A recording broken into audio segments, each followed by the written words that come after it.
Mortal Kombat. Released in 1994, my young little brain was right in the sweet spot for going berserk for this film. And I did. I can still vividly remember the moment my friends and I popped in the Dumb and Dumber VHS and saw this. In each of us, there burns the fury of a warrior. Mortal Kombat isn't good, but I love it. And I'm here to tell you that it's more than just nostalgia. It turns out Mortal Kombat was trying to teach me how to write a movie the whole time. Because structurally, Mortal Kombat gets it exactly right, but at the same time, it's about as subtle as Baraka's far-right incisor. So Mortal Kombat, let's teach these noobs about movies.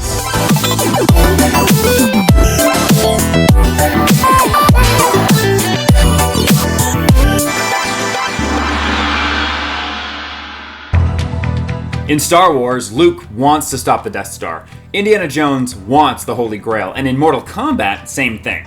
But don't take my word for it. Let's let Mortal Kombat teach us by going through each character's main desire. Here's Sonya Blade's first line. Let's see if you can guess what she wants. 60 seconds to target. Jax, is the perimeter secured? Lockdown tight. It better be. I want Kano. Where's Kano? Johnny Cage, you are? Where's Kano? Wow, this movie really doesn't let her say anything but that she wants Kano. That's Kano. Forget about Kano. So when Kano and Sonya finally meet to fight in Mortal Kombat, you're like, oh shit, that's what she wanted the whole time! And the stakes are raised, because a fight with low stakes is boring as fuck. So point Mortal Kombat. Oh, give me a break. Okay. What's his character motivation? He's having nightmares in which evil sorcerer Shang Tsung kills his brother in front of him. I feel like Liu is guilty about his brother's death and wants to get revenge. A less subtle movie would have another character literally ask him his motivation, but... Why have you come back? Oh, right. Professor Combat's back. I want to represent the Order of Light at the tournament. For what reason? The man who killed my brother will be there. That cannot be your only reason for going, or you will fail. Oh, yes. I forgot. We're fighting for the fate of the world! I know that's a lot to remember, so in case you needed a refresher, Raiden, God of Thunder, and movie structure literally lists all the character's wants for us. What you're about to face is vastly more important than your ego, your enemy, or your quest for revenge. Literally ripped from the pitch document, but it's there, nailed into our heads, then glued on with a giant vice. Which brings us to our next lesson. What's his character's motivation? For this one, Mortal Kombat uses a very advanced form of exposition you'll read about in screenwriting books called show, not tell. Hey, mister, you're in my chair. Oh, Mr. Boyd, always holding your newspapers directly in front of your face. Hey. There it is again! Oh look! It was evil sorcerer and main baddie Shang Tsung all along. His character motivation is to win Mortal Kombat and take over Earth, so of course he'd be recruiting Johnny Cage for...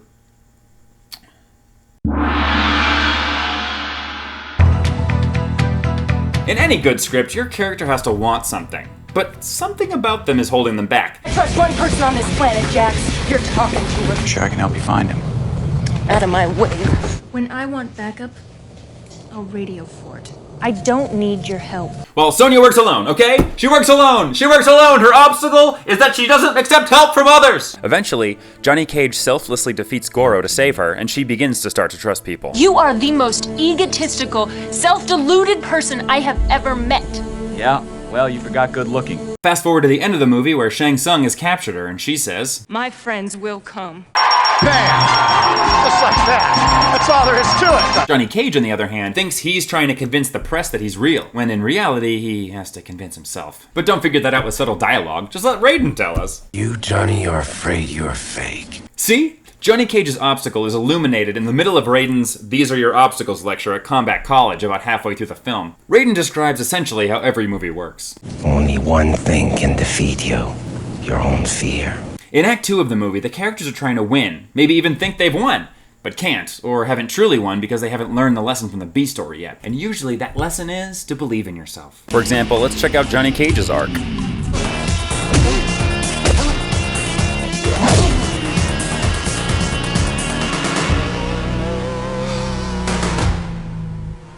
This is where you fall down.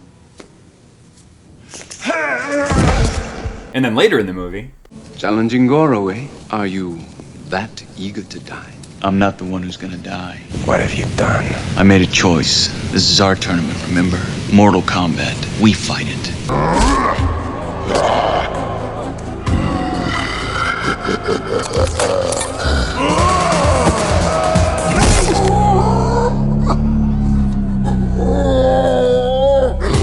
Those are $500 sunglasses, asshole.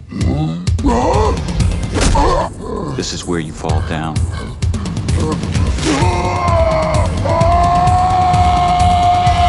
that leaves us with Liu Kang's obstacle. Raiden leaves little to the imagination in his lecture.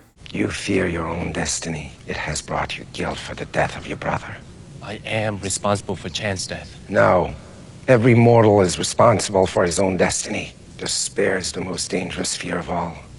I know this, and so does Shang Tsung. He can peer into your soul and use the fear he sees there against you. What does Liu want? To beat Shang Tsung. What does he have to overcome? His despair about letting his brother die. And Shang Tsung's ultimate weapon is that he can become Liu Kang's brother. Remember when our parents died and you promised that you would always take care of me? I remember. So Liu has to physically confront his brother, accusing him of letting him die right there in front of you on film. The thing he has to overcome to win. The movie structure gods are coming in their pants. Shang Tsung versus Liu Kang is the perfect film structure face-off. It's like a mathematical equation. And again, Mortal Kombat is a great teaching tool because it's very obvious about it.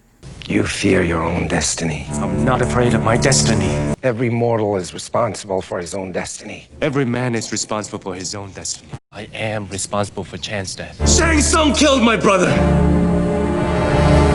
Oh my!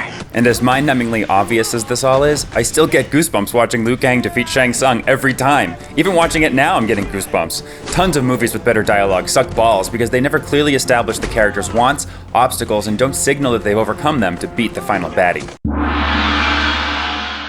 I love punctuality in a woman. Don't you, Mr. Shang Tsung? Oh yeah, like when I'm talking to someone and I repeat their name back to them so that they know that I know their name. Typical Dan. Take this scene where Shang is talking to Goro about Kitana. Notice how they subtly introduce her through dialogue. We've never been so close to absolute victory, which is why I've come to warn you of another danger. Princess Kitana.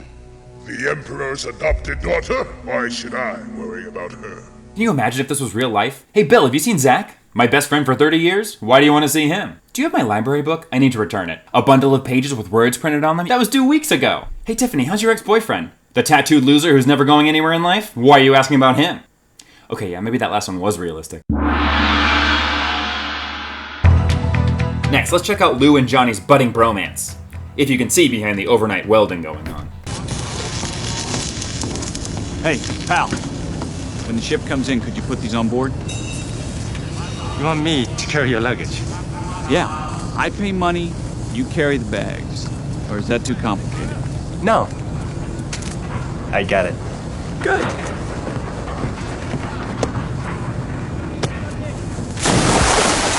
Oh, thank God I didn't ask him to park the car. Out of my way. Just another starstruck fan, huh? And a female bromance with Sonya Blade. Jax, this is Sonya. Do you copy? While you're at it, why don't you call my agent? Do I look like your secretary? Where the hell are we? Do I look like your travel agent? Without these bromances, Johnny couldn't have grown from an egomaniac into a real person, Sonya wouldn't have learned to trust other people, and Liu couldn't have accepted that he's the master of his own destiny. So now the movie can end, and we can all pretend that this was the last movie in the franchise.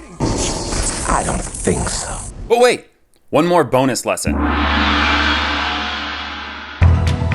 Kitana tells Liu Kang, to win your next match, use the element which brings life. Then, when he's fighting Sub-Zero, he figures out she meant use water. Use the element which brings life. Which makes me wonder, why doesn't she just say that? What if Liu can't figure it out? The world is over. Pretty high stakes to bet it all on a riddle. Just saying.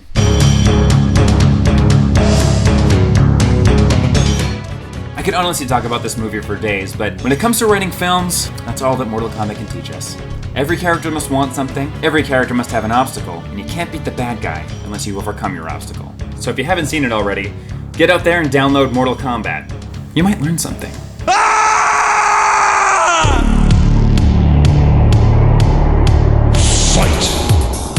Hey, if you like this video, like, comment, and subscribe. If you like movie reviews, leave a comment for what other movies you'd like me to review. Thanks for watching.